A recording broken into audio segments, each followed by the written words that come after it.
Good evening. I'm Catherine Marshall. I'm a senior fellow at the Berkley Center, and my job is just to welcome you to the Berkley Center and give you a little bit of an idea of what this center is.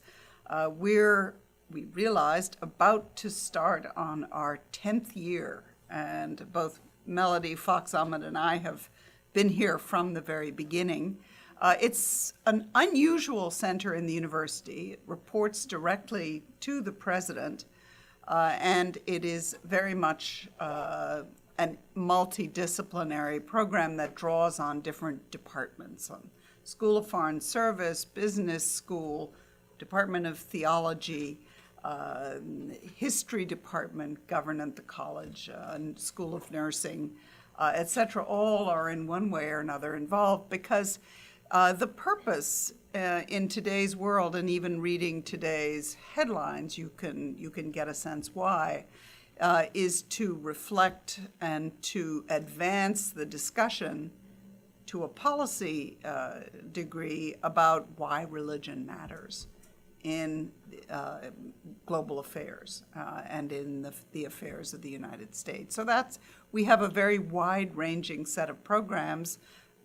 I focus on religion and global development, which I sometimes say goes from AIDS to zebras, which means essentially that almost every discipline and almost every topic you can imagine is in one way or another relevant because it's relevant for human progress, but it also has a religion dimension.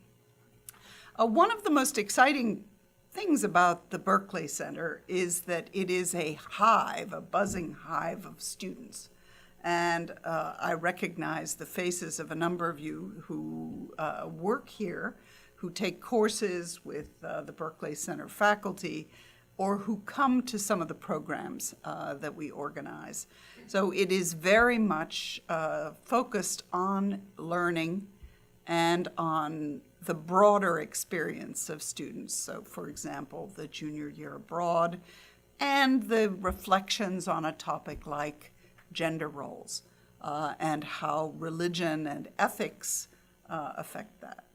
So one of the most interesting and I think demanding programs that the Berkley Center runs is the Education and Social Justice program, which really gives students a remarkable opportunity to develop their research skills and to make a contribution to the work of the center. So with that, I'll turn over to Andrea Wise.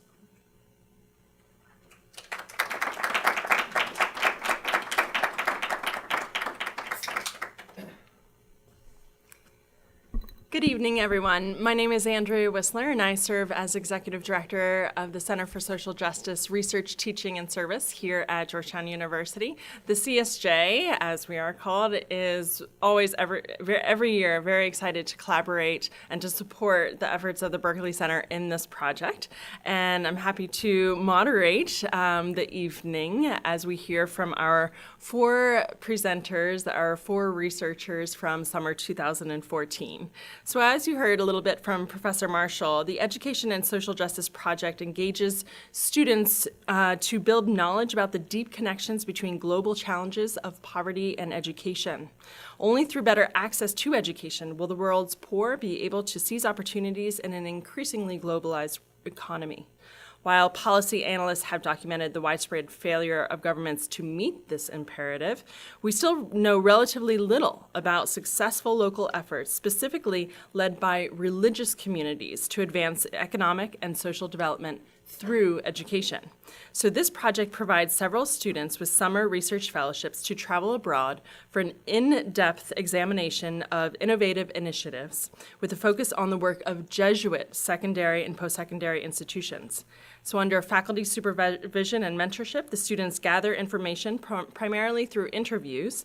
They analyze best practices, and they share their reports and their conclusions with a wider audience, starting with this evening. So tonight we have 4 such reports from Bangladesh, Brazil, Burkina Faso, and Nicaragua. So the way the evening goes is that each student presenter has approximately 8 minutes. I'll be keeping time, and I'll introduce each student and of the evening. After the 4 presentations, Erin Shevlin and Melody Fox-Ahmed from the Berkley Center are going to talk about this year's application process. So hopefully some of you who are out there in the audience are interested in applying for this fellowship. So Erin and Melody will be talking a little bit more about that. Then we'll invite our presenters here to the front of the room in order to ask them questions. I believe Professor Marshall and I have the first dibs at questions to our student presenters, and then we definitely open it up to our audience members to ask anything from the mundane to how did you travel around, what did you wear, how was the weather, to the incredibly intellectual and theoretical questions surrounding the research work that they have done. So without further ado, I'm really eager to get started. So our first student presenter of the evening is Kendra Layton, and Kendra is a senior in the college. She is studying Spanish, education, and math, and this past summer, we sent Kendra to Bangladesh, and I'm really glad to see you wearing your Bangladeshi attire this evening. Thank you. Kendra.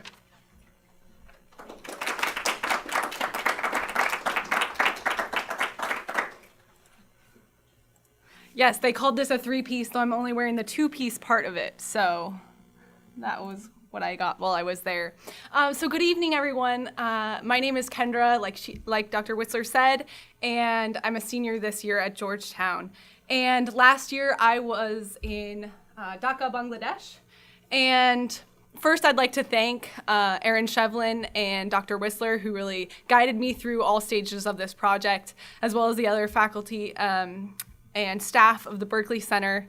I'd like to thank my other fellows who inspired me through their work, and also Rodney Jacob, who provided the generous funding for this fellowship. And last but not least, the staff at Caritas, Dr. Alo, the executive director, and Anita, and everyone else who showed me the universal love embodied in their name. So my presentation today is entitled Universal Love. So Caritas means universal love, and they're the second largest NGO in the country, focusing mostly on disaster relief and also social development. And really my research focused on how they're supporting urban and rural students in Bangladesh and the hardest to reach students. So before going, I had never been to Bangladesh before. I had traveled extensively in Latin America. I studied Spanish. So it was really exciting to arrive into the busy, bustling streets of Dhaka, which are 3 times as dense as New York City. So that's an example of what I saw outside my window with rickshaw bells, and I heard the call to prayer 5 times a day.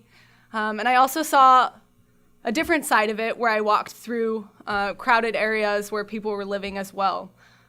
But it was exciting to get on the ground and have that new experience. And throughout my 4 weeks there, I looked at several of Caritas's educational projects. The first was Notre Dame Literacy School for Children of the Slums, and they serve over 1,000 students, grades K through 8, in 3 different shifts. And the second is the Alagore Lighthouse Project. They have over 1,000 educational centers in the rural areas of Bangladesh, serving mostly indigenous students. And finally, the Mirpur Agricultural Workshop and Training School, and that's also located in the capital in Dhaka, working with technical and vocational education, as well as people who are preparing to migrate abroad. And throughout my research, I identified several main challenges facing urban and rural students. The first one would be the linguistic and cultural diversity, specifically in the rural areas. Before going, I thought of Bangladesh as being relatively linguistically and ethnically homogenous, but I found that was far from the truth. There are over 40 different tribes and languages. And ever since the independence movement of 1971, when they separated from East Pakistan, Bengali was largely promulgated as the national language of media and education, which left some of the languages behind. The second one is geographic isolation. As Mayada Rashid, a program officer at Caritas, said, indigenous people are somewhat excluded from the mainstream. It's because they're living in a remote place like a hill or beside a river. And I'll talk more about that later. And then finally, their living conditions and poverty. Father Opu Solomon Rosario, who's the director of the Notre Dame Literacy School, says, "Sometimes I visit the slums and talk with the parents and students. I notice how they are living and their condition. It's a very dirty, unhygienic place and very congested." And having the chance to walk through there, I heard anecdotal stories about how the rent would be 4,000 Dhaka per month, and for people as a seamstress or collecting trash on the street, they'd be making 3,000 Dhaka. And this rent just kept going up and up. So how were they to send their kids to school, put food on the table, and also afford this rent? And so I wanted to find out how Caritas is facing those challenges and supporting students through those challenges. So the first way is this Notre Dame Literacy School. And as old as the country itself, it was founded in 1971. Partnership among a college, a secondary school there, as well as priests from the Congregation of Holy Cross. And like I said, they serve over 1,000 students in 3 daily shifts. And this is one of their successes in that I met a mother who came to the later shift in the day who was in 2nd grade, and she had students in 4th and 5th grade. And so this mother was still taking classes as her students were also getting an education. And another thing that was amazing was they had this wide open space in this field. So students who came from these congested houses had a place to play soccer and cricket. So every time I went, the field was completely full. And what also struck me was their universal love and their preference for the poor. So Bella Cruz, who was a teacher I interviewed, she knew Mother Teresa, and one of her words in her interview really struck me, that she said, "In this school, we teach poor, dirty children who wouldn't have a chance in any good school. They need dress and they need materials, but in our school, whatever they can wear, we respect as a child of God, as our own child." And she, as someone who hopes to be an educator in my future, she really touched me in the fact that she represented an active role, that Caritas takes an active role in seeking out students and bringing them to their school. They don't just sit there passively and wait for the students to come to them. And that leads me into how they're also reaching the hard-to-reach students in the rural areas. So my research also took me to 2 rural areas of Bangladesh, Sylhet and Rajshahi, which are on either side, close to the Indian border. And this project, Alogor Lighthouse Project, is under the Supporting the Hardest to Reach through Basic Education and through funding from the European Union. And they serve over 60,000 students. The majority are from ethnic communities. And they're bridging both the geographic and linguistic divide in 2 ways. Firstly, are these centers in the rural regions. Maya Rashid says, "It's not easy to fetch them and say, come here and be educated. It's better if we go to them and create the opportunity so they can learn in their own community."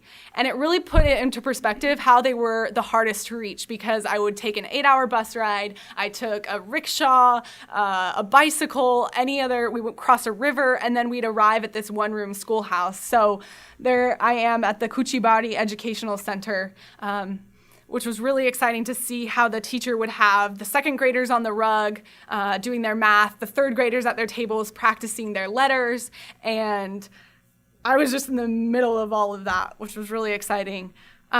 Secondly is the linguistic divide. So Caritas has taken it upon themselves to create multilingual educational materials. So even before the Ministry of Education of Bangladesh did, Caritas said, we value this and we're going to create these multilingual educational materials. So this is their launching ceremony in February of 2014, where they presented several books to children of different tribal groups. And Dr. Benedict Alo de Rosario, the executive director, said that education is a right and education in a mother tongue is also a right, and we are committed to promote and protect these rights side by side with the government, which was great to see how this faith group was also working and collaborating with the policy and the government to advance these educational materials. And that brings me to my final point, which is what's in the name? What's in the name of Alogor Lighthouse Project as well as Caritas? So first of all, Alogor means lighthouse, and as Maya Rashid says, we're symbolic, we're like light bearers. We provide the light of education where there is darkness. In that, Alo means light and Gor means house. And I saw that in the one-room schoolhouses. I saw that in Dhaka, Bangladesh, in the Notre Dame Literacy School for Children, that those schools acted as an opportunity and light for them. Secondly is the cultural recognition and revitalization. I interviewed these 2 teachers in Sylhet, And they said that the most important thing is to keep alive our culture. If we don't practice it, it will disappear. So Caritas is also supporting them to value their culture and recognize their culture. And finally, it's what Bella Cruz said, that we love everyone as a child of God, that they have a universal love for all people and a preference for the poor and the marginalized, which they practice through their Catholic social teaching. So that was really inspiring to see, as well as participate in. So thank you again, and I look forward to your questions.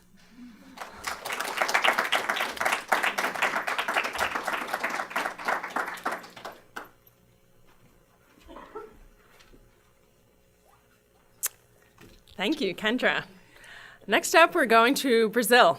Adam Barton spent last summer in Brazil as an education and social justice fellow. He's a junior in the college studying Spanish and Portuguese and education, and in fact leaving for Brazil for study abroad in a few weeks. And is going to also be spending the summer in Brazil doing research as CSJ's Andrea Fellow for Social Justice. So thank you, Adam.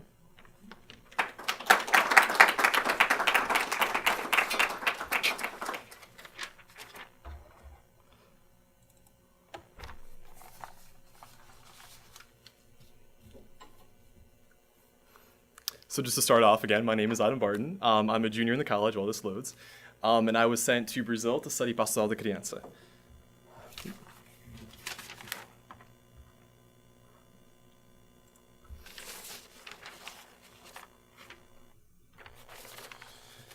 Para que todas as crianças tenham vida e a tenham em abundância, so that all children have life and have it in abundance. John 10:10. That's the mission of Pastoral da Criança, or the Ministry of the Children.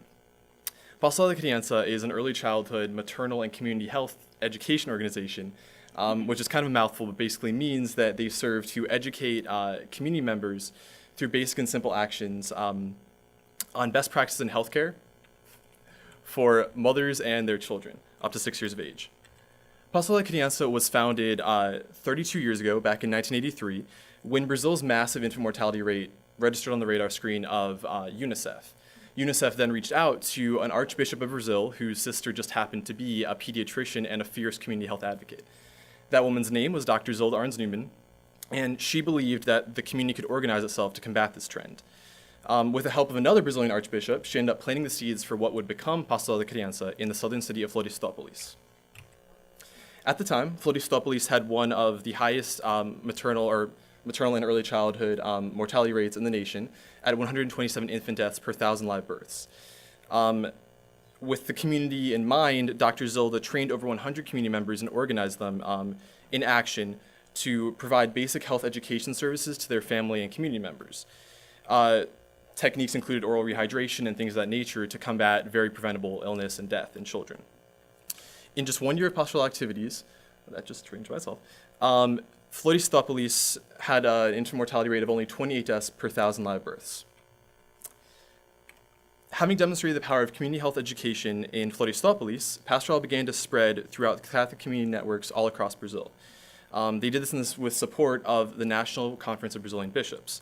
Today, Pastoral has come to serve over 1 million families through the combined action of 200,000 volunteers across 3,821 Brazilian municipalities, and has in fact replicated its services across 21 nations. This model has spread alongside very dynamic shifts in the public health sphere across the nation. We've seen a massive trend toward urbanization as 90% of Brazilians now live in major urban areas. We've seen obesity become a major problem in community health, and we've seen much smaller family units with fewer generations in the home to take care of children. My mission this last June then, arriving to Brazil, was to figure out what it is that makes this model in pursuit of life in abundance so unique, especially in the context of a nation as large and diverse as Brazil.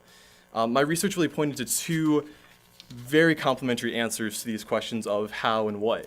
What I discovered through my fieldwork was that in the pastoral model, faith and solidarity come together to enable the simple and voluntary community-based actions that Dr. Zilda proved could change the health landscape of a nation.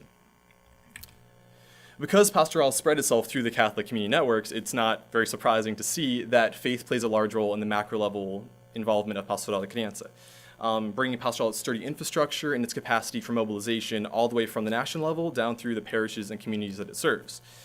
But at a much deeper level, we see faith as it interacts with community and solidarity, leading to a very spontaneous and genuine community involvement that's truly about caring for the other. This emerges from the valuing of the human person and the human life in and of itself, which is a very Catholic ideal. And it's an ideal that takes root through the preferential option for the poor that the Catholic Church espouses and that Pastoral da Criança brings to life. One of my interviewees, actually, a journalist from Pastoral da Criança, her name is Sonia Prati, she referred to this preference as the ecumenical philosophy of love. The ecumenical philosophy of love. That does not discriminate based on race, religion, or any other factor, but rather reflects a tradition of openness and trust and caring that allows the community to come together as one solidary unit, not despite their differences, but because of those differences. So there are many actions that Pastoral has in its toolkit for fighting for life in abundance, but I want to quickly highlight 3 fundamental actions that really prove how simple faith-inspired actions can serve to radically alter a community profile. The first action is about developing relationships and a true sense of solidarity and fraternity among individuals in the community, specifically between the pastoral community volunteers, called leaders in this case, and the families that they serve, while at the same time tending to and following the needs of mothers and pregnant women in the community. It involves leaders bringing different materials into a family's home once a month. The first is the Guide of the Leader, here. And the second are the cards of bonds of love. These two together serve as the toolkit for Pastoral's health education program. And it basically is a way for the pastoral workers to train different family members in the milestones and warning signs that could occur at different stages in gestational and early childhood development. The other part of this is once the leader is on their way out, after they've fostered this kind of informal dialogue that's about getting to know the other and developing a true bond, they write down all their information in a leader's journal. This journal contains information about everything from whether the child has fallen ill, received antibiotics, whether the child has learned to sit up, if the mother has had to go to the hospital, anything like that. It creates a safety net in that way for the family and for the pastoral workers. So the next action is called the Celebration of Life event, and it's really about uniting local families into one larger community through the exchange of experiences, through the sharing of knowledge, and the celebration of community accomplishments around the healthy development of their children. All of that together serves to engage community members in this mission for life. This step, which occurs about every 3 months, also is the time where the pastoral workers tend to the children of a community. It's when they weigh and measure all children and record that information in a journal that they then input into a larger community database for very detailed tracking purposes that I'm about to mention.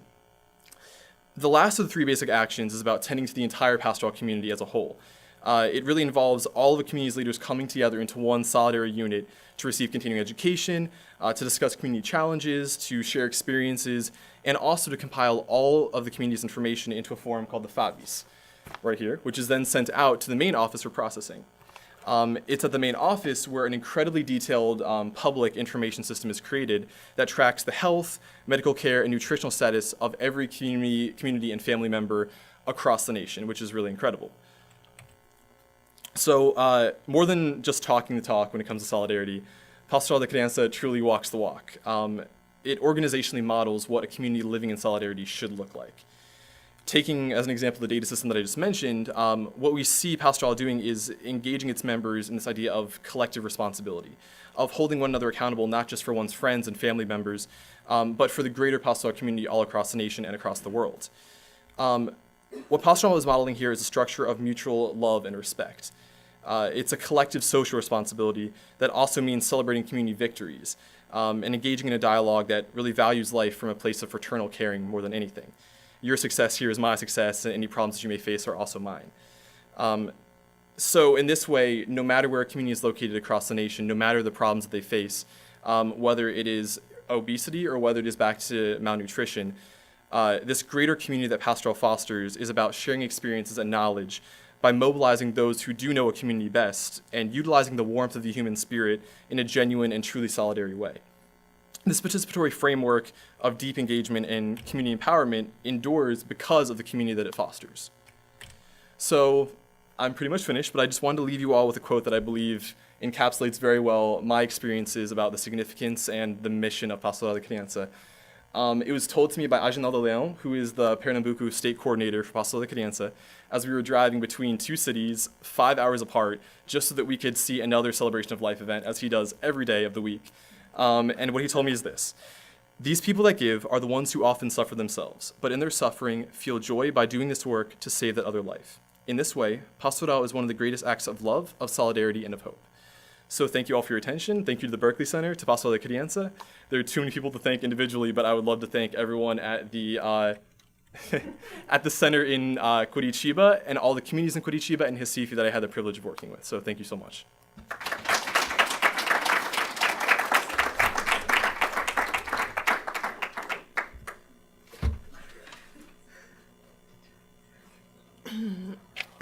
Now that we're all ready to get our passports out. Okay. Thank you, Adam. Our third student presenter this evening is Hopey Fink. Hopey is a senior in the college who is majoring in anthropology and linguistics, and Hopey's research took place this past summer in Burkina Faso.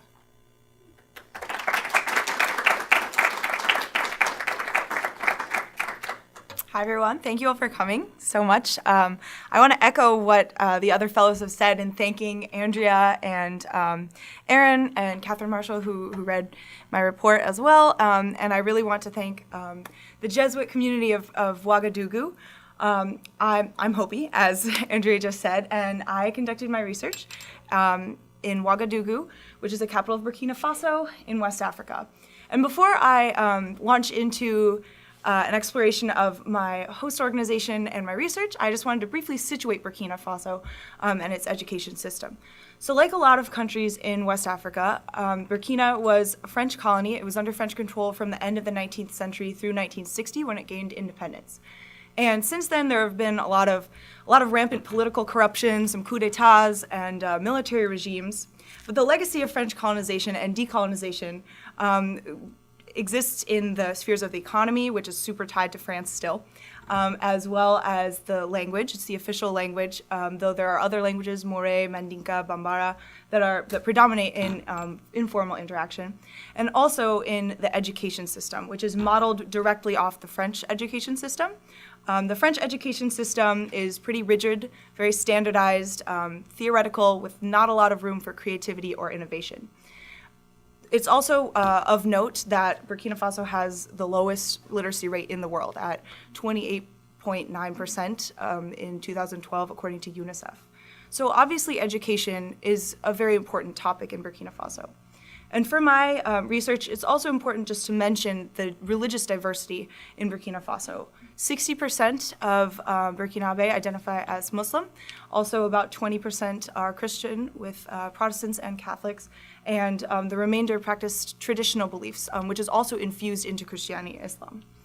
So I was I had the privilege to be at a Jesuit-run study center called CERCLE, which stands for Centre d'études et réflexion pour des collégiens, lycéens et étudiants, or the Center for Study and Reflection for middle school, high school, and university students.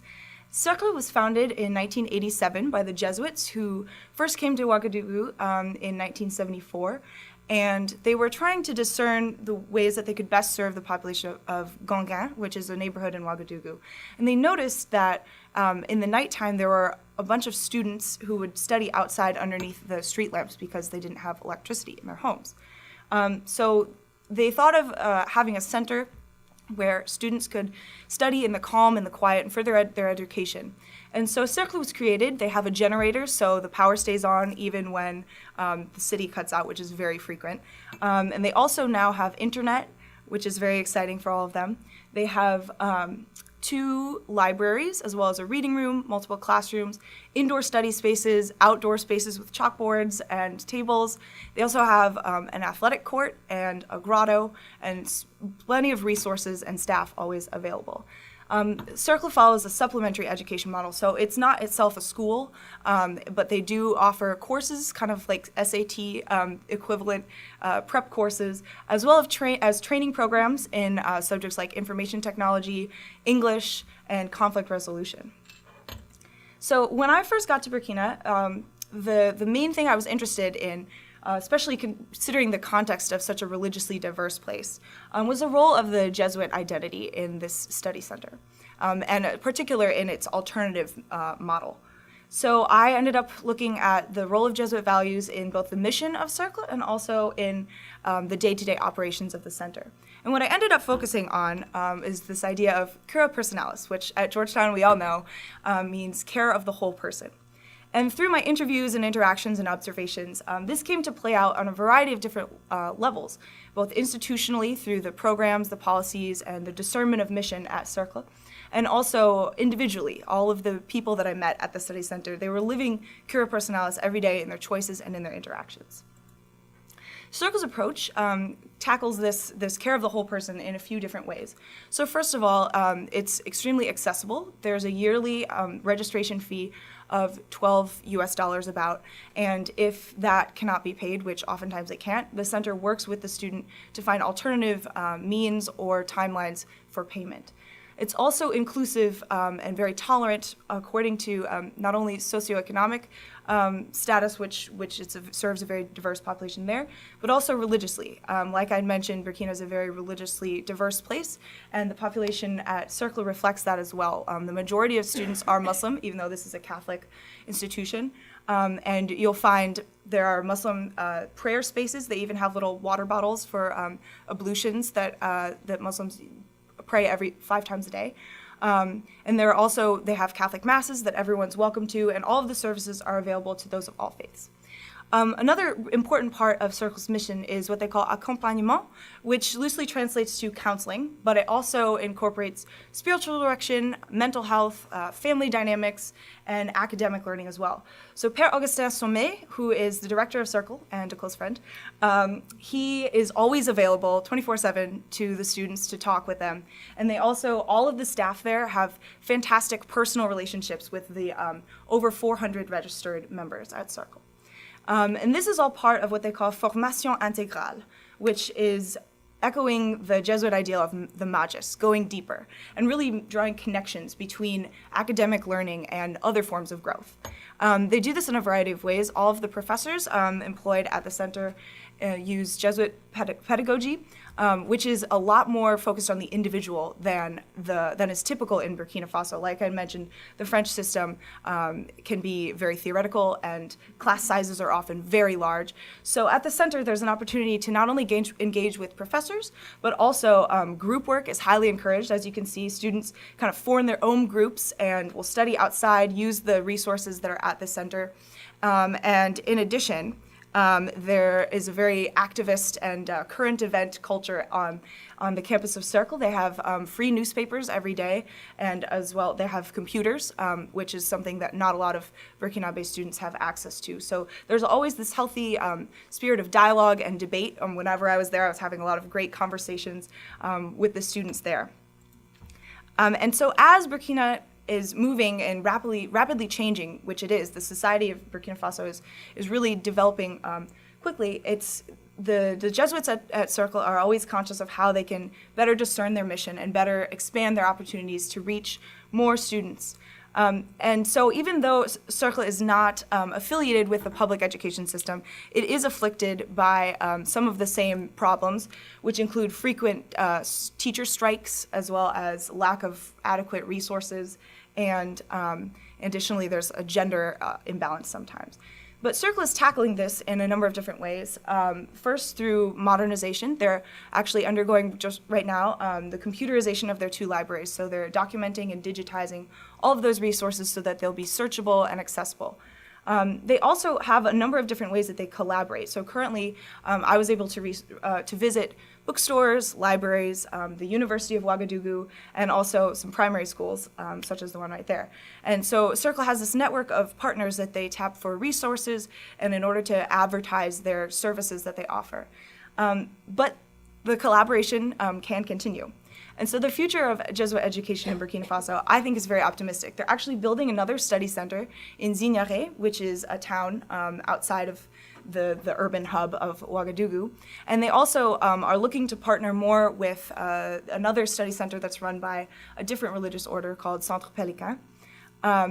And just to put into perspective the importance of this type of education currently, so fast forward about a few months after I returned from Burkina Faso, on October 30th, 2014, I woke up and my newsfeed was full of reports that there was a popular uprising in Burkina Faso.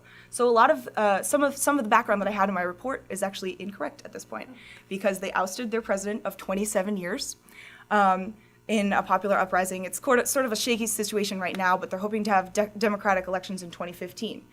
And this was really powerful for me on a number of different levels, but mainly the fact that Burkina Faso has a young population.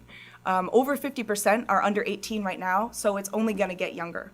And the young people that I met at CERCLE are engaged with the world. They're connecting what they're learning to the real world. And so this uprising, they're now experiencing for the first time in their entire lives a new change of government. And it's very exciting for all of them. And for me, it really echoes what is so important about this particular care of the whole person now.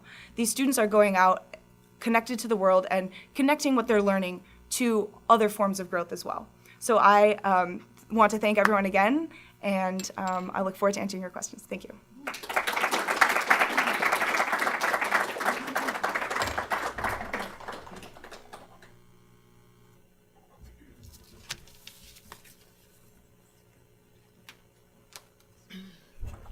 Thank you so much, Hopey. Last but not least, our final presentation, takes us to Nicaragua. Gianna Maita was there this past summer. Gianna is a senior in the college in our first graduating class of Justice and Peace Studies majors. She is also an Arabic minor. Thank you, Gianna.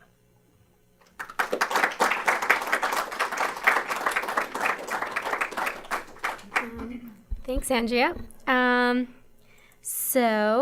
I'm going to be speaking about student engagement in social justice at the Universidad Centroamericana, or Central American University, but I'm also going to be calling it the UCA. That's the acronym that they used there, and it's a lot easier to say. But it's in Managua, and that was the Jesuit institution that hosted me for 3 weeks over the summer.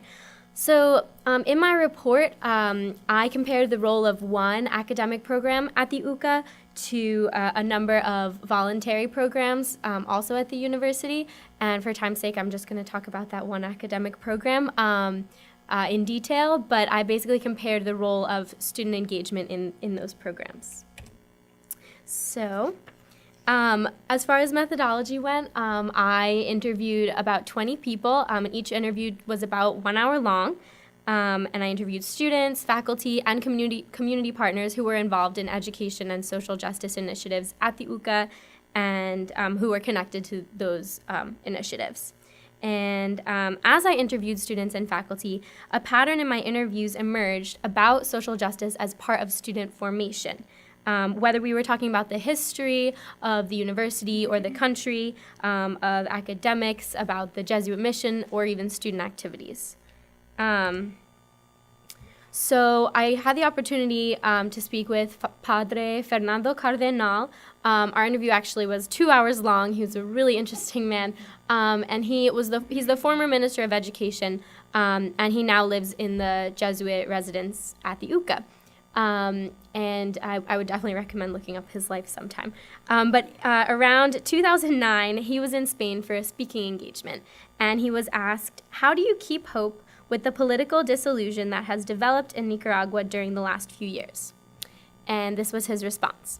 "I thought about this idea. This idea is very tangible, and the youth give me hope. I've worked with them. Before the crusade, when there was so much fighting against Somocismo, I saw strength in the youth.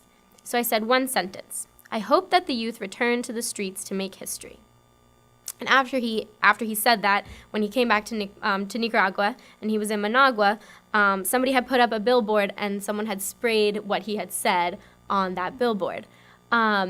And just for a little bit of background, when he says crusade, he's talking about the literacy crusades that occurred during the Sandinista revolution, where the youth of Nicaragua lived in solidarity with people in rural communities and in marginalized urban communities, and taught mostly adults how to read, because most of Nicaragua was illiterate at the time, and it was an immensely successful campaign.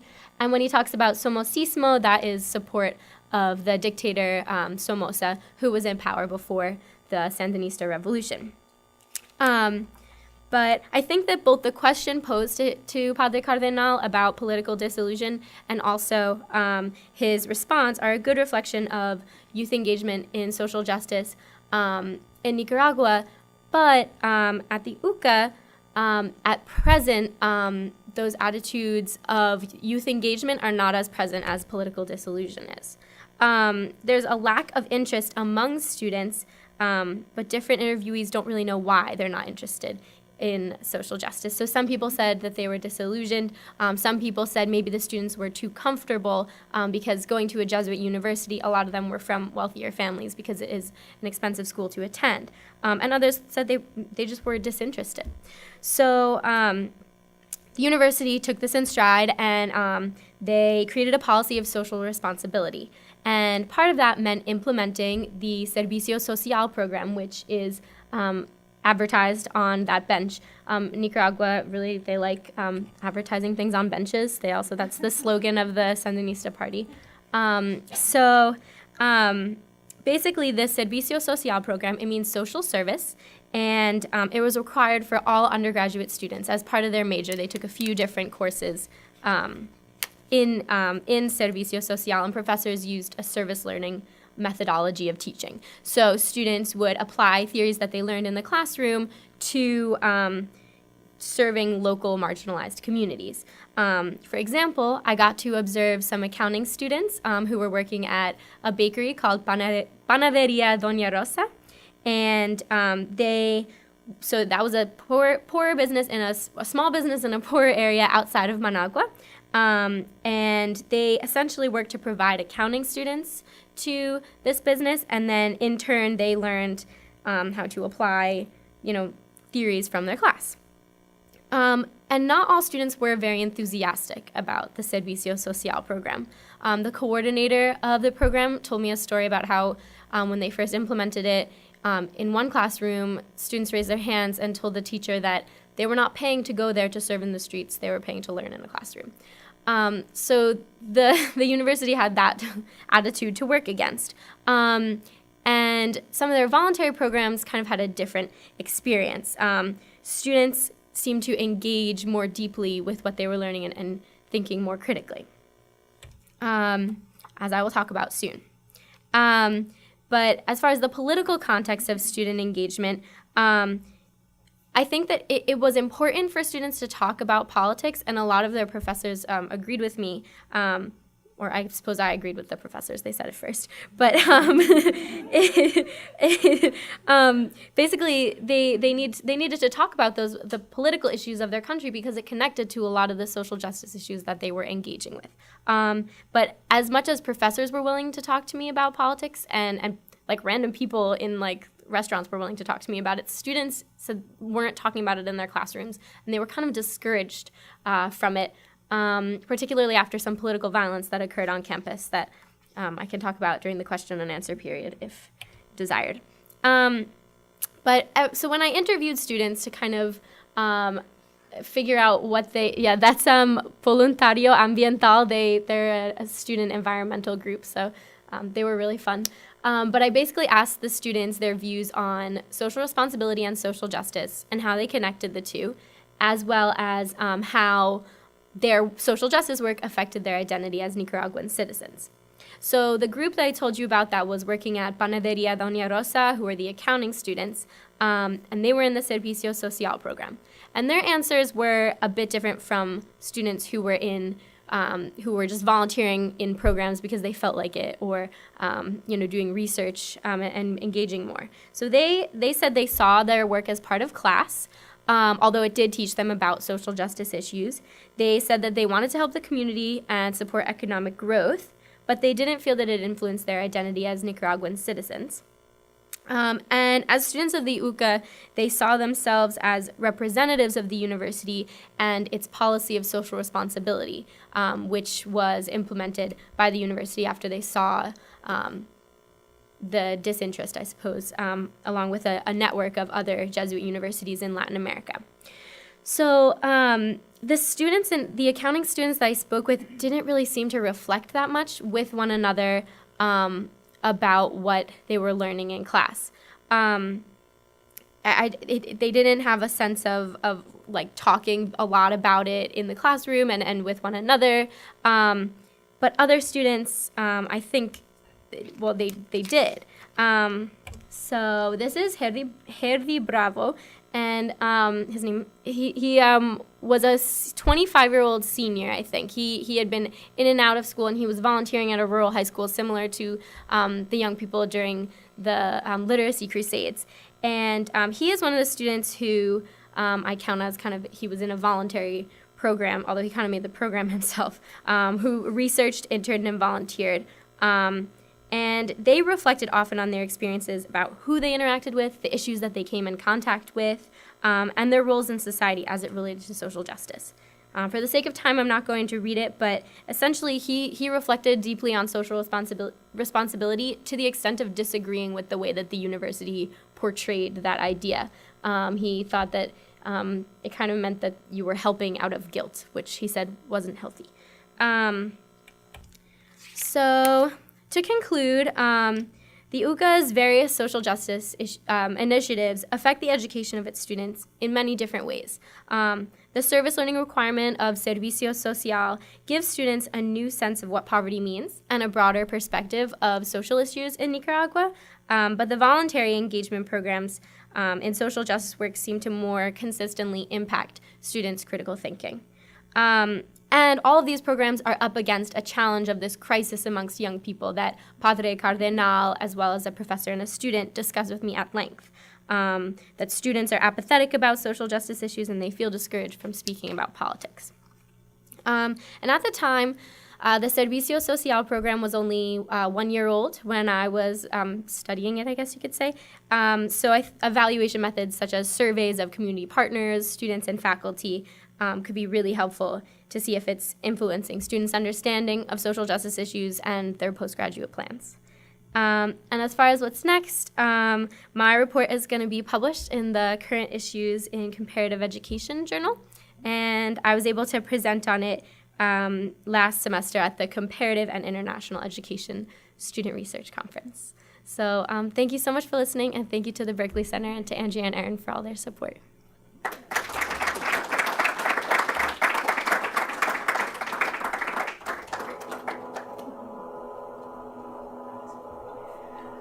Thank you so much to our 4 students. I am going to now turn it over to Aaron and to Melody to talk a little bit about this year's process, application process for the Education and Social Justice Project. And just to reiterate again, our thanks to our 4 student fellows who are awesome to work with, and also just our major congratulations for being able to pull off such intensive research in under pretty intense conditions, and to be able to present it so beautifully and compellingly to us tonight. So thank you. I'm looking forward to reading your reports in their final form. So Aaron and Melody, I'll hand it over to you. I don't know if I actually need this mic, but I'll use it anyways. So first of all, thank you to all of the fellows who were really wonderful to work with and had very impressive projects. I was totally blown away by each of them, and I think they were all very unique, which demonstrates one of the great things about this program.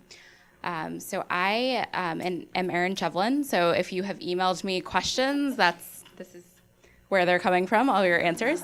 And I, unfortunately, am actually leaving Georgetown for a fellow Jesuit institution of Boston College in about a week. So my colleague Melody, who actually worked on this program when it first started, will be taking over. If you have questions, though, until applications are due, which is Monday at 5, you can feel free to email me, so you don't barrage Melody with all of your questions right away. And just to kind of reiterate, if you don't know already what the requirements are, we're asking for a resume, an unofficial transcript, which is something you can get through your My Access. Student Access is what it was called when I was here. It's now My Access, as well as contact information for 2 references, one of whom should be a Georgetown professor, and then a statement of interest of no more than 350 words. And we're really not looking for a research plan. We're looking for why you are a good fit for the program. We will place you, if you are selected, with a great institution. That's sort of a process that comes later. And that's pretty much it. Feel free to approach either of us if you have specific questions about that process, or ask any of our 4 fellows who all went through it. They can give you more information.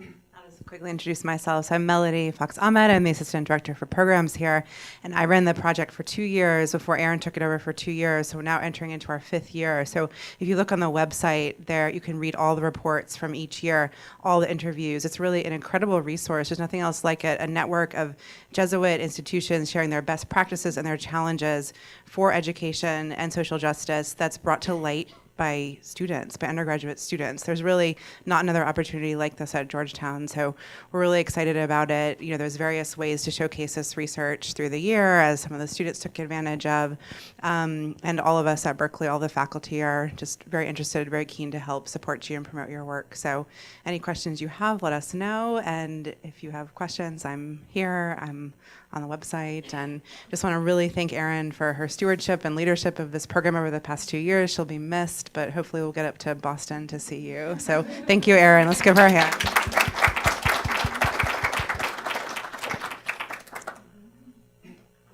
Now we're going to turn it over to Q&A. So students, if you could bring your chairs up here. And I am going to give the first question to Professor Marshall.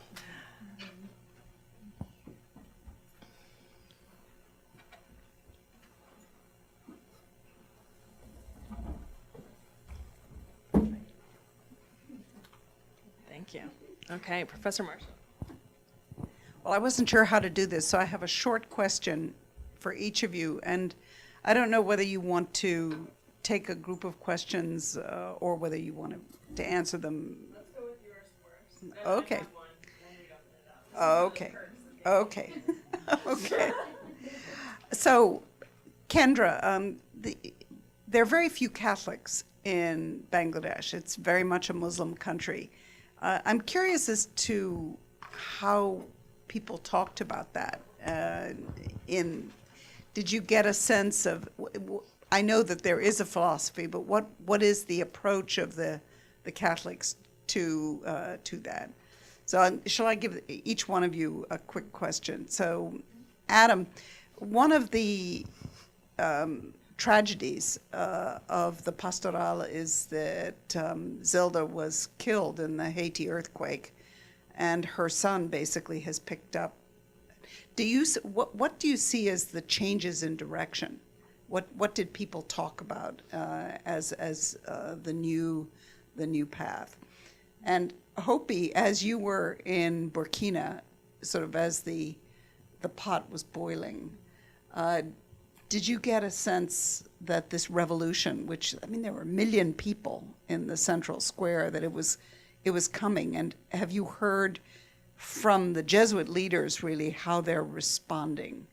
And Gianna, if someone asked you what to do about this program, would you have one piece of advice? Great. So starting on the question of how Caritas kind of navigated the religious and faith landscape of Bangladesh, it was exciting. I got the chance to stay at the Caritas Development Institute, which really gave me, living among the faculty there, gave me insight into the way they approached faith. And so they had a morning meeting every morning where they would pray, and it would rotate around who would either sing or give the prayer, and they always had it open in that any faith tradition would be able to understand the prayer and relate to it. And so I think in an interview that actually Dr. Allo had with you, I believe he said that their philosophy is to teach the Buddhist to be the best Buddhist, to teach the Catholic to be the best Catholic, and the Muslim to be the best Muslim that he or she can be. And the best sign of that was their campaign during Lent, where they would get together, foster interreligious dialogue with some of the other leaders, and they would come up with a message for Lent that would cut across all faiths and bring people together. So some of those were care for the elderly, or being more generous in mind, body, and spirit. And so that was kind of their philosophy that manifested in their office, and then as well as with the people they served and worked with. So that question is actually an incredibly interesting one, one that I greatly focus on in all of my interviews. It's really something interesting to consider given the changing healthcare landscape and what has happened in the wake of Dr. Zilda's untimely death. There was actually a celebration, just as a side note, only a few days ago to commemorate her life. And it was a massive celebration in the stadium in Curitiba that was built for the World Cup. So that's being put to good use there. Massive. My news feed was blowing up with all these posts from them. But I actually have a very good quote that I think I remember pretty well from Dr. Zilda's son, Dr. Nelson. And he said that my mother was always 2 steps ahead of the game. That every time that she talked about the problems today, she would stop and reflect on what was going to be the problem 5 years from now, 10 years from now, 20 years from now. She was very, very set on making sure that Pastoral was an organization that was going to stay relevant in the future, not just deal with today, but deal with what's going to come. So I think one of the most interesting things that I really saw was that over all these years, over these 32 years, the methodology and the mission and really the actions of Pastoral have stayed incredibly the same. Some actions have changed. They've moved away from dental health care. They've moved more toward combating the obesity epidemic, things like that. But the underlying methodology, this desire to mobilize community members and understand problems from the community is still there. So I think it's very interesting that honestly not much has changed since Dr. Zilda's passing. And in fact, the torch has moved very seamlessly on to her son, to Sister Vera Lucia Altoe, who is now the national coordinator for Pastoral da Criança. So yes, it's very interesting to see the continuity between them. I would say, first of all, I'd be hesitant to give very big advice because I only about 2/3 of my 20 interviews were with people in the Servicio Social program, and I would really like to hear how they've evaluated it in the past few months. But 2 things that I did notice, one was from interviewing a community partner who said that there wasn't a lot of communication between the university and the community partners. Someone had stopped by a week before I'd been there, and the program had been going on for months. That was the first time he talked to really anybody since it started. So just kind of ensuring that relationship is going well. There needs to be a third party to mediate the relationship between the students and the community partner. And then I actually would have 2 pieces of advice, despite my hesitation. I know it sounds, but which would be just it's a Jesuit university, and I think going off of the tradition that Jesuits have of reflecting would be really beneficial to students, whether it was in the classroom or if they were just encouraged to do it in their group. I think that would be really, really good. Thank you. It's interesting hearing about you guys as well. But to answer the second part of your question first, actually, about my communication with the Jesuits there. So I woke up and read obsessively for several days all of the news reports on Burkina because I was very concerned about my friends, and I didn't hear from them for a couple of days, which was actually very scary. My roommates can attest. I actually had a big cry about it. I was very scared. And then I heard back from Père Augustin, and he said that everyone was fine, and that was a big relief to me because I was initially actually really surprised. I think just because of the scope of the uprising, they burnt kind of down the palace, which I had driven past many times, and just a lot of people were involved, as you mentioned. So that surprised me. But the more I thought about it, then I did kind of think about little clues here and there in my short time there. In particular, I interviewed and also just kind of hung out with, it started as an interview and then just evolved into just a casual conversation, which often happened, as I'm sure you know, a group of university students. So they go to the University of Ouagadougou, and these students in particular were extremely involved in student unions and in activism. And I remember one of them, Mamadou Sibalo, he actually said the only thing that will help our country at this point is a revolution. And in the moment, I sort of took him as a hot-headed youth, which he sort of was. I had to take sort of everything he was saying with a grain of salt. But then when that actually when that played out, I just kept picturing him and my other friends there actually probably being there on the ground involved in that, which really made it really real for me. But I'm very happy that they're all safe, but I know that not everyone was safe. which really puts things into perspective. And I think part of the struggle, I know this isn't exactly part of the question, but just to tap into like struggle for me with being a 3-week program is I leave. Like it was hard for me to wrap my mind around the fact that my friends were going to bed not sure if they were safe. And I just had sort of escaped and come home and I could talk about it. But I think that the challenge of that is something that is really important to think about and to talk about.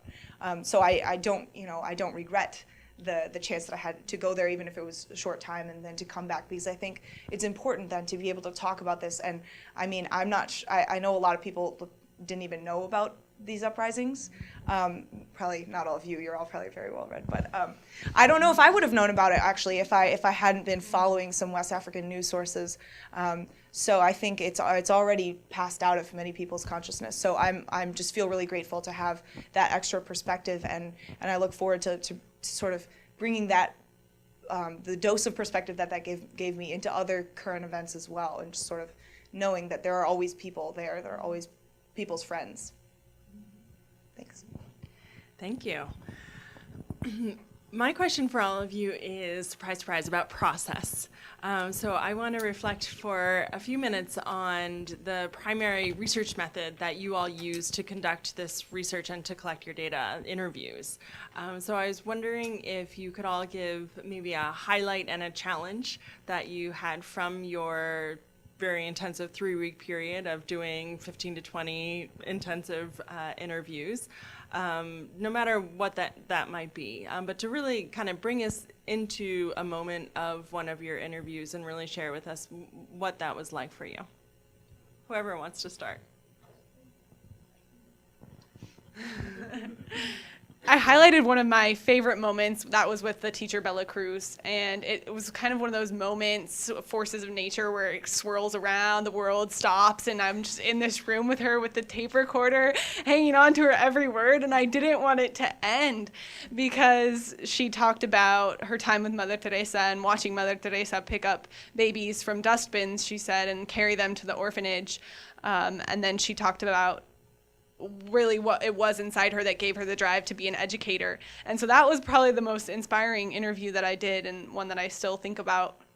And I think one of the challenges for me particularly was the linguistic barrier, in that I gave all my interviews in English and people spoke to me in English, but it was a double-edged sword for me that I was so excited to be able to hear their perspective, but at the same time,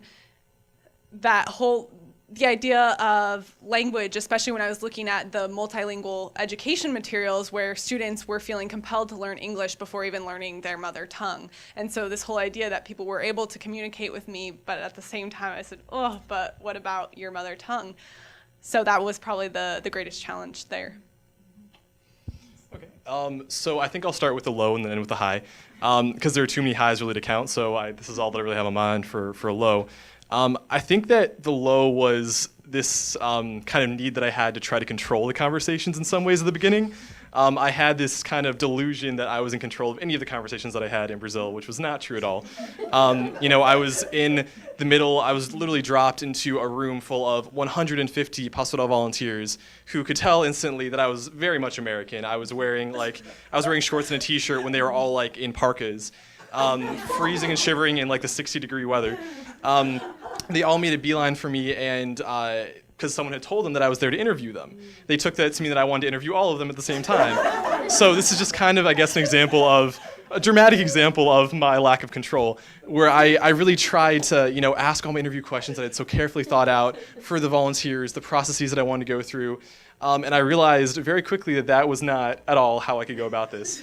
I was completely overwhelmed by the amount of information. I was throwing my tape recorder around to different people.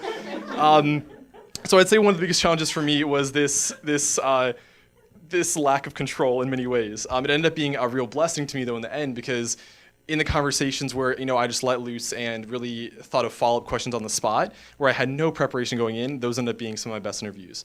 Particularly the one with the physician in Campinas, which was the very last one I did about a month after I'd actually finished my interviews.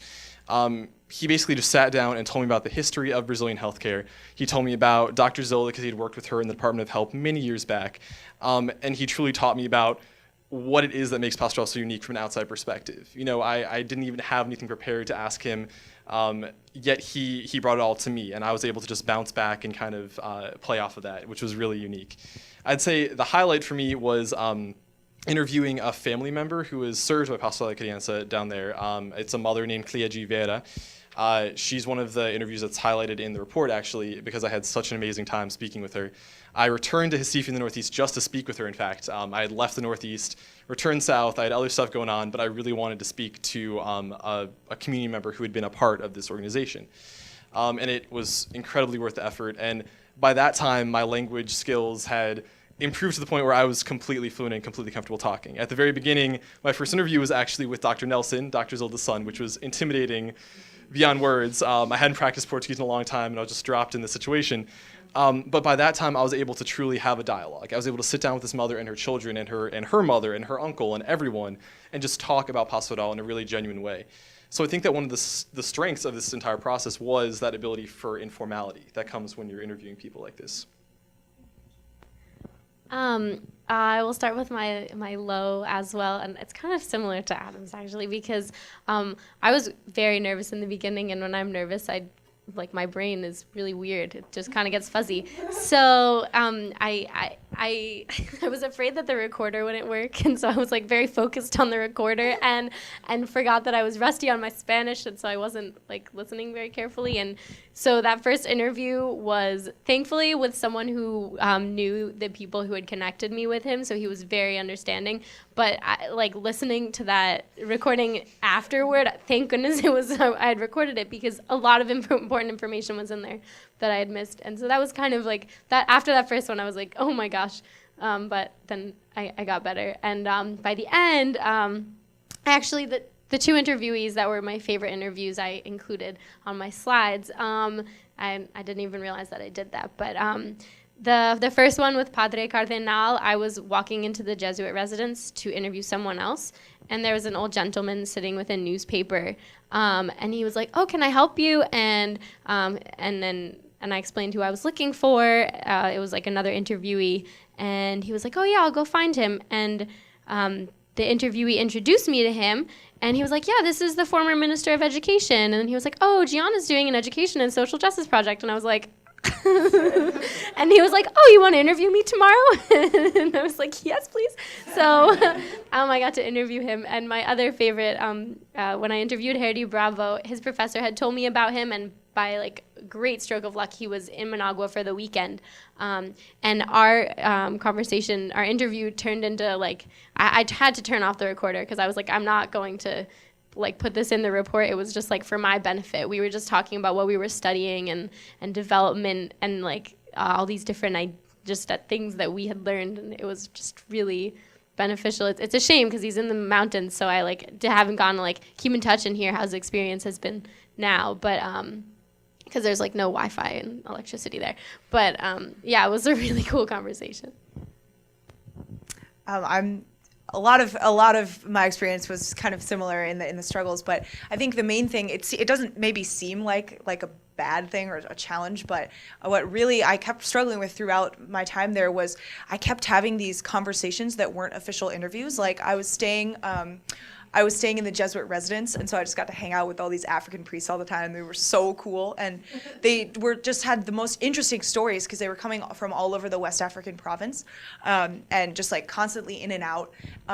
And I would like stay up late talking with them, and I was just so mad. Every night I would go to bed being like, oh, why didn't I write that down? Or like, why didn't I record that? And it was frustrating because then when I was trying to write my report, I kept thinking like, oh, I know there's something about this like subject that I could use in this report, but at a certain point I had to just kind of resign myself to having the official interviews, but then also just really learning as much as I could from the informal conversations. And I think that in terms of like the highlight, my favorite part about the interview format, first of all, I did really improve my French a lot, which was great. I studied abroad in Senegal, and I think I improved my French more in the 3 weeks in Burkina Faso than I did in 4 months in Senegal, just because there was no reason to speak English ever, and so that was exciting. But also, I think even though the kind of older people, the Jesuits and the administrators and kind of the people who worked at the bookstores, they had a lot of like really good snippets. Their quotes were really, really good, a lot of profound, really, really interesting quotes. But I think the interviews that I enjoyed the most were the ones with the people my age, where oftentimes they did sort of devolve into conversation, but even if they didn't, just hearing about their lives, and I would always ask if they had any questions for me at the end, and just, seeing what they were interested in learning about my life. The exchange was just amazing, and I'm still in contact with a lot of them. I actually just sent a package to my friends there that had just some photos and random knickknacks, and the guy at the post office in my hometown was like, are you making this country up? Seriously, for 5 minutes, I had to kind of convince him that Burkina Faso is a country, and it's probably the only time that anything has ever shipped from Valparaiso, Indiana, to Burkina Faso.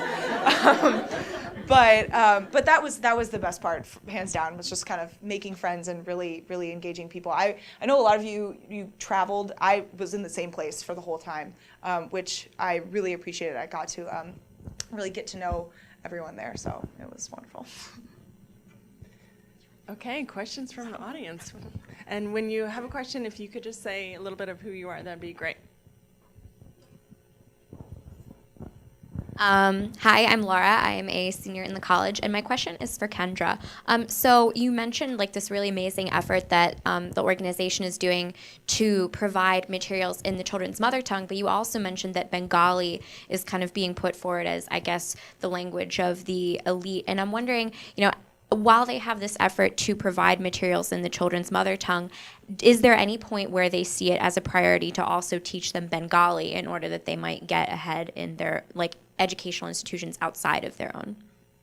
Definitely. I'd say I didn't want to say that to the exclusion of Bengali. So they found teachers from the local communities, and the local communities would be fluent in whatever languages those were. And so the teacher would teach half the time in Shantali or Kashia, and then half the time in Bengali, and sprinkle in a little of English. So when I was there, we did head, shoulders, knees, and toes, and we'd first do it in English, then in Bengali, and then in their mother tongue. So I think that it wasn't to exclude Bengali, but it was to prioritize, especially when they were younger, their mother tongue. Mm-hmm. Hi, my name is Maddie, and I'm a sophomore in the college. Anyone can answer this question, but I'm wondering what and how was the process of collaboration between you and your mentors in creating this research project, and then also in carrying out that project?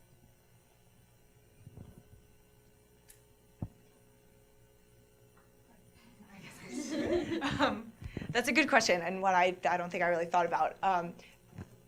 The advisors are wonderful, and they're here for any of the questions throughout the whole process. For me, what that looked like was beforehand we kind of talked through, because what happens is generally I just was sort of placed in Burkina, which was really exciting for me. I had been in West Africa. That's fine. And so but I didn't know anything about the place I was going. So we talked through a little bit just to get an idea of sort of what it was, and we were in contact with Père Kabore, who actually is a Jesuit who was at Georgetown. So he was our contact there. He's Burkinabe. And so we were in conversation. We talked through a little bit, some ideas of what I might want to look for. But generally, when I got on the ground was when I started fleshing out my research questions. And then when I got back, we were in communication while I was there even, so they're really supportive on that. And then when I got back, we started sort of doing transcriptions, and we had to transcribe a lot of interviews and then write a report, which we had done in drafts. We did peer editing, actually, so each of us sort of swapped our things, and we also had the advisors look at that, and they gave really great feedback. So that's why you'll see the final reports as they are. So they were wonderful, and they're always here to answer questions, I'm sure, and it's great to get to know them as well.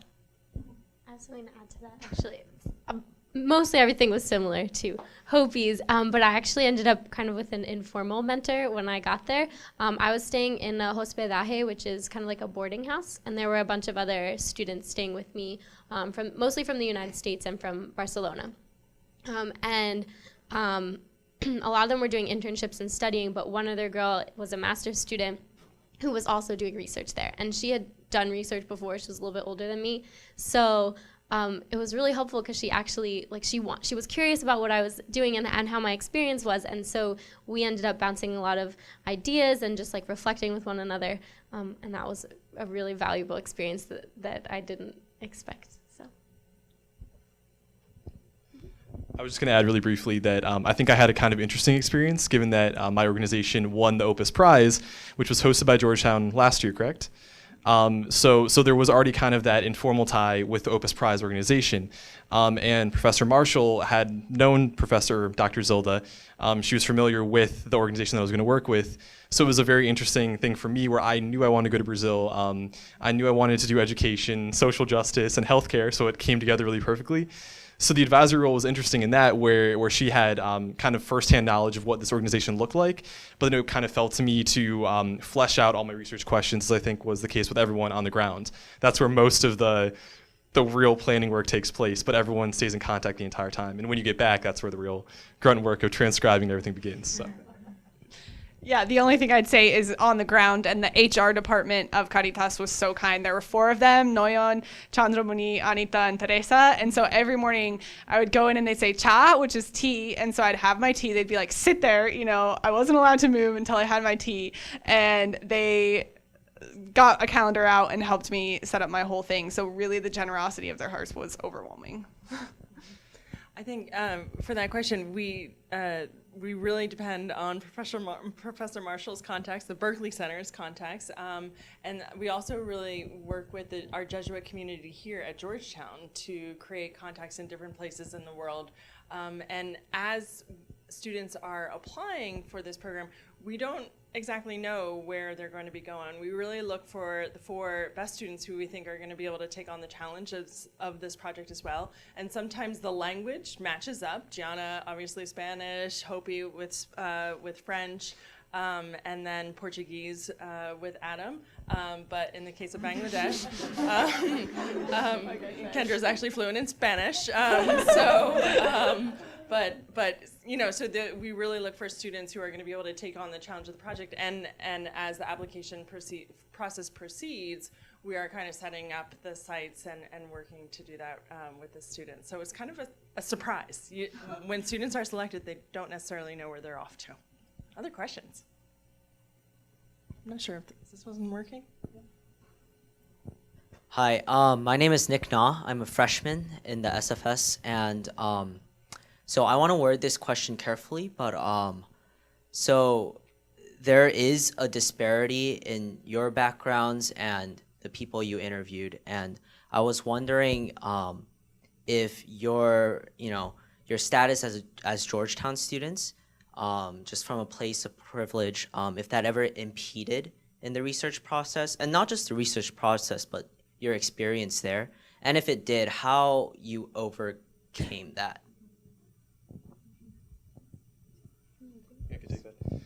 So there's lots of answers for me for that question, but the one thing that I want to focus on, because I've been actually sitting here trying to reflect on this very part, is the linguistic capital that I think being an American gives me in Brazil. The English language and the American culture, Western culture more broadly, but American culture in specific, is incredibly highly valued in Brazil. I've taught English there for 2 summers now, and everyone calls me a pop star because that's what they associate with America. So for me, it was very interesting because I had to very intentionally downplay my experiences and my knowledge and my abilities. That's how I tried to kind of get through this, because people assume that because I was an American coming to do research that I had some experience in the medical field. A lot of them asked me for tips on delivering babies, and I'm being very serious about that. I was at a training one time, they said, Adam, so why is it that a baby can have the umbilical cord wrapped around? How does that happen? I was like, I have truly no idea, I'm so sorry. So there are a lot of assumptions that were made about me based on my background and where I come from. And I really tried to my best ability, leverage the linguistic capital that I have to present this information in a language that is generally very accessible worldwide. That's what Pastoral was incredibly excited about. So more than kind of being afraid of my privilege, I was trying to embrace it and really use it to spread the Pastoral message, which I think is an incredible one of life and life in abundance. It's just so unique and inspiring to me that I want everyone to know about it. So that's kind of my answer there. For me, so I was at a university. So, I mean, as far as just having a university education, I felt like I was on a level playing field with the people I was interviewing. And also, I guess, they had the information, not me. And I kind of looked at it that way, I guess. So I didn't really think about it in terms of like specifically like that. But as an American in Nicaragua, that was very interesting, especially because, I didn't have the linguistic benefits of being an American as you would in a lot of other places. Nicaraguans don't have second language education in their public schools, especially given Nicaragua's history with America. They're very isolated from a lot of our influence in the rest of the world. So that was very interesting, but they're also very aware of our influence. So that turned into a lot of really interesting conversations with people where I learned a lot more than I've learned in textbooks about our history with Nicaragua because, I mean, the way it's portrayed in high school and in like history classes is not, I don't know if it's accurate really, or it's pretty one-sided. So that was interesting, but also when people, kind of asked me a couple questions or said a few things to gauge my open-mindedness, it ended up in some really productive conversations where I learned so much. I already sort of mentioned like the biggest struggle for me in terms of that was just the fact that I could be mobile and that I was just there for a short period of time. But I interacted with privilege on a lot of levels and reflected on it a lot, and it was pretty hard at a lot of times. But the Jesuits I was staying with, they were all very highly educated and like extremely smart. So that was one level of like of engaging in a really interesting way. And then, when I would walk down the street from the study center to, or from like the Jesuit residence to the study center, I would pass by all these little kids who were always playing in the street and they would yell, Nasara, Nasara, which is like white girl, white girl. And so I was very keenly aware of that, but I also, and at first it made me really uncomfortable. But I had also been in Senegal, and so it wasn't totally new.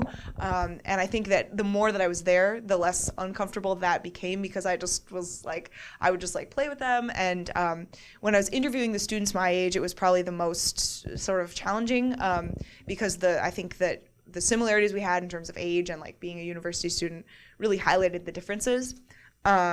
But with them, some were like kind of awkward. But the more that I was able to just be comfortable in my own skin and in what I was doing there, I just was able to kind of treat them as friends. And we really did have an exchange of ideas and hear how maybe I was privileged in some ways, but they weren't resentful at all. So that was something, though, to think about for sure. I echo a lot of what you both said in terms of, one, trying to navigate that feeling that I was there in these very intimate places of people's lives, especially when I walked through where people were living and looking in their rooms, their one-room house. That was really impactful, and the fact that I could walk out and leave. And so I'm still working through that. I don't know exactly what that means, but I think a lot of it is with the food. I like to think of it metaphorically with the food that I learned to eat with my hands while I was in Bangladesh, and I would eat with teachers and whoever was at the Caritas Development Institute. And like Gianna said, I recognized that they had the knowledge, and I wasn't afraid to look dumb and say, I don't know what you're, how do you teach me about what you're doing and how you eat. And so they would scoop this big plate of rice on their plate and then mix it with curry and all these other delicious things. And when I went to the Notre Dame Literacy School, some of the moms came in and cooked meals there for the students as well. And I would just go behind the scenes and just sit down with them, even if I couldn't communicate, and just sit there and smile and laugh and do what I could to communicate. Yeah. Thank you. We have time for one more question. I'm sure the student presenters would be willing to stay a few more minutes if there's any more questions. Yes, sir.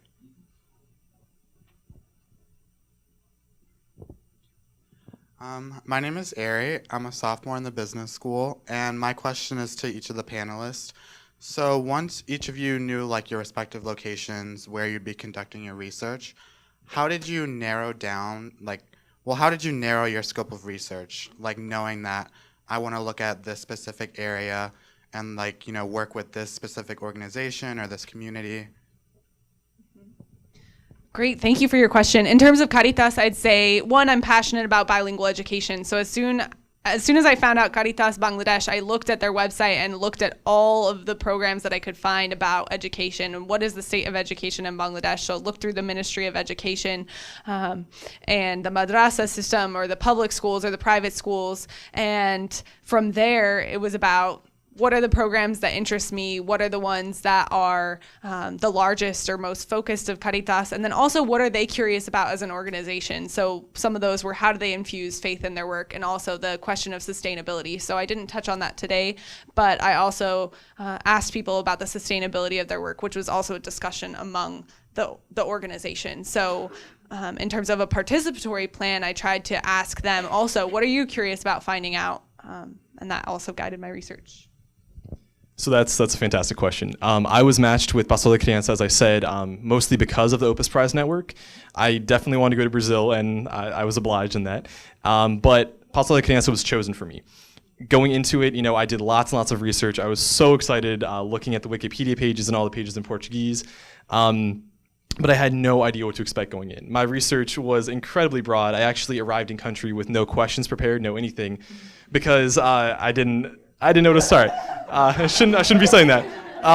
Of course, basic questions, of course, but I really wanted to get to know the members of the community that I was working with before I did anything. So for me, it really was a process of getting involved in the community and understanding what I could even be researching. This is, it's honestly even overwhelming to talk about right now. The presentation, you have no idea how much I cut out. I presented for my mom a few days ago, and it was like 30 minutes long. That was like my first. So we're like way down right now. There's so much that I had to cut out. There's so much that I didn't have time to talk about. And really, this idea of solidarity, the reason why it ended up becoming my focus is because it kind of encapsulated everything for me. I came in with a very strong interest in data systems and monitoring and tracking. I've been interested in that for a while, with the CSJ and other work. So I kind of wanted to integrate that. But through my research in that, I found out about other things. I'd have a conversation and start kind of talking about data systems, but someone didn't want to talk about that. They wanted to talk about solidarity. And I realized that, at the end of the day, my project is kind of going to direct itself in many ways. It's kind of an interesting thing, the way it works out. It's very scary when you're going into it and you have no idea what to expect. You think that everything needs to be, again, you need to be in control, which is not the case and does not work out. So I guess that's my answer, that I kind of let the project guide me. I just immersed myself in the community and really found out what there is to learn.